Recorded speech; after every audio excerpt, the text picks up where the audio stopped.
बुरे ख्याल से मैं आज की बातचीत की शुरुआत करना चाहती हूँ। क्या आपने कभी सोचा है कि इस दुनिया में आप नहीं रहेंगे तो क्या होगा?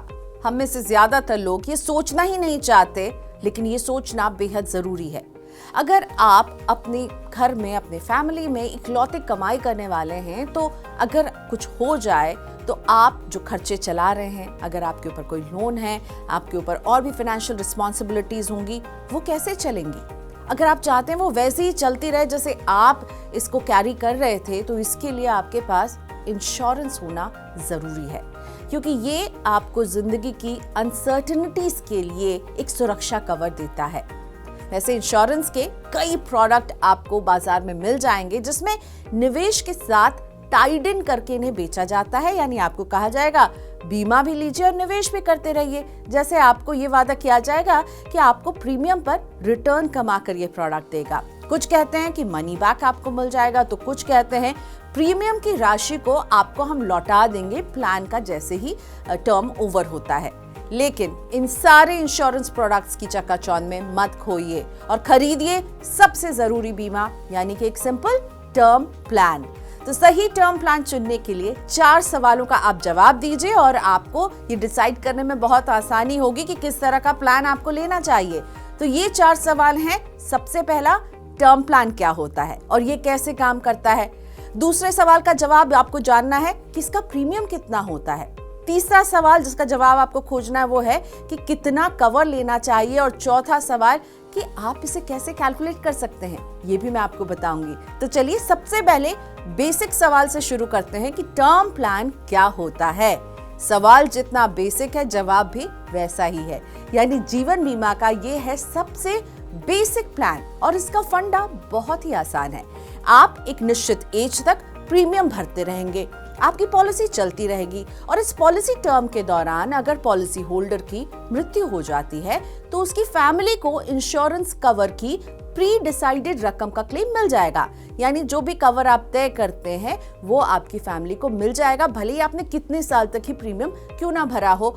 मान लीजिए कि आपने 20 साल का एक कवर चुना है, आप 20 साल तक का उसका प्रीमियम भरते रहेंगे, लेकिन 9th ईयर में पॉलिसी होल्डर नहीं रहता है, तब भी उसकी फैमिली को ये पूरा 1 करोड़ का कवर मिल जाएगा। अमूमन 60 से 65 साल की उम्र तक की अवधि का टर्म प्लान मिलता है। इसमें ना कोई रिटर्न का वादा होता है, ना किसी तरह का मनी बैक। ये पॉलिसी होल्डर को कुछ होने पर उसकी फैमिली को एक मुश्त क्लेम देती है। अब आते हैं दूसरे सवाल पर, टर्म प्लान का प्रीमियम कितना होता है? टर्म प्लान का प्रीमियम सस्ता पड़ता है, स्पेशली अगर आप यंग हैं, करियर की शुरुआत कर रहे हैं, तो आप बिलीव नहीं करेंगे कि 500 रुपए मंथली यानी 6000 रुपए के ईयरली प्रीमियम पर आपको 1 करोड़ रुपए का बीमा कवर मिल सकता है। वैसे प्रीमियम की कॉस्ट इस बात पर निर्भर करती है कि आप किस उम्र में इसे खरीद रहे हैं और आपके बीमा के कवर का साइज कितना है।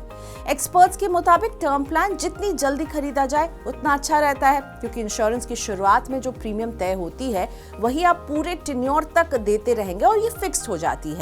कम उम्र में सस्ता कवर मिल जाता है और बढ़ती उम्र में खरीदने पर प्रीमियम की कॉस्ट बढ़ जाती है। तीसरे सवाल पर आते हैं, डिसाइड कर लिया लेना है टर्म प्लान, आप यंग हैं, लेकिन बीमा का साइज कैसे तय करें? तो ध्यान रहे, टर्म इंश्योरेंस खरीदते वक्त आप अपने जीवन का मूल्य लगा रहे हैं। ये देखना होगा कि किसी अनहोनी की स्थिति में आपके फैमिली के मेंबर्स को कितने रुपए में अपने सारे खर्च चलाने में मदद मिलेगी। इसे कैलकुलेट करते समय कुछ चीजें देखें, जैसे पहला ये कि आपका परिवार खर्चा कितना करता है, उसकी जरूरतें क्या क्या हैं, जैसे कि क्या बच्चे हैं, उनकी स्कूल की फीस दे रहे हैं, बुजुर्ग माता पिता हैं, उनकी देखभाल के लिए पैसों की जरूरत पड़ेगी, घर का राशन पानी, घर का किराया, यानी आपको पूरे महीने के खर्च का हिसाब किताब लगाना होगा। दूसरा, आपकी लाइबिलिटीज, यानी आप पर किसी तरह का कर्ज है और अगर आप नहीं रहेंगे तो इस कर्ज को कैसे चुकाया जाएगा। कर्ज हो सकता है होम लोन, कार लोन या किसी तरह का पर्सनल लोन, तो ये भी देखना होगा कि अगर आप नहीं रहते हैं तो फिर इसकी किस्त कैसे पे की जाएगी, और इसे भी आप फिर अपने जितने आपने खर्चे कैलकुलेट किए उसके साथ इस लाइबिलिटी को भी आप जोड़िए। इन सब पर महंगाई के फैक्टर को इग्नोर मत कीजिएगा। मान लेते कि इस समय आपके परिवार का महीने का खर्च 50,000 रुपए में चल रहा है, 6% का एक हम एवरेज इन्फ्लेशन रेट अगर लेकर चलते हैं तो 10 साल बाद इन्हीं खर्चों के लिए 90,000 रुपए की जरूरत पड़ेगी। यानी आपको अपने खर्चे देखने हैं, अपनी लाइबिलिटीज देखनी है और इन्फ्लेशन, इन 3 फैक्टर्स को इग्नोर नहीं कीजिएगा। आखिर में सबसे जरूरी बात कि इसका कैलकुलेशन आप कैसे करें कि आपके टर्म प्लान का साइज क्या हो। तो टर्म प्लान लेने के लिए आप अपनी और अपने परिवार की जरूरत के हिसाब से कैलकुलेशन करें और फिर कवर लें। कई पॉपुलर रूल्स हैं लेकिन उन्हें फॉलो नहीं कीजिएगा। आमतौर पर एक कॉमन सलाह जो ज्यादातर एक्सपर्ट्स देते हैं वो ये कि कोई भी व्यक्ति उसे अपनी सालाना इनकम का 10 गुना कवर लेना चाहिए। कोई कहता है 20 गुना कवर, लेकिन ये सारे कैलकुलेशन हर व्यक्ति के लिए अलग हो सकते हैं। अब हम 10 गुना वाले इस कैलकुलेशन को अगर हम समझें, मान लीजिए आपकी मंथली इनकम 60,000 रुपए है, इस तरह सालाना इनकम हो जाती है 7,20,000 रुपए। 10 गुना वाला अगर रूल अप्लाई करेंगे तो आपके पास कवरेज होना चाहिए 72 लाख रुपए का। क्या आपको लगता है कि ये 72 लाख रुपए जो हैं वो आपके परिवार के सारे खर्चों के लिए सफिशिएंट होंगे, उनके फ्यूचर को सिक्योर करने के लिए सफिशिएंट होंगे? शायद नहीं। बढ़ती महंगाई के सामने ये 72 लाख कितने ही काम के होंगे। इसीलिए कवरेज अमाउंट जो है आपको उसे चुनते वक्त अपने परिवार के खर्चों के पैटर्न, उनकी ज़रूरतों, इन सब को कंसिडर करना चाहिए।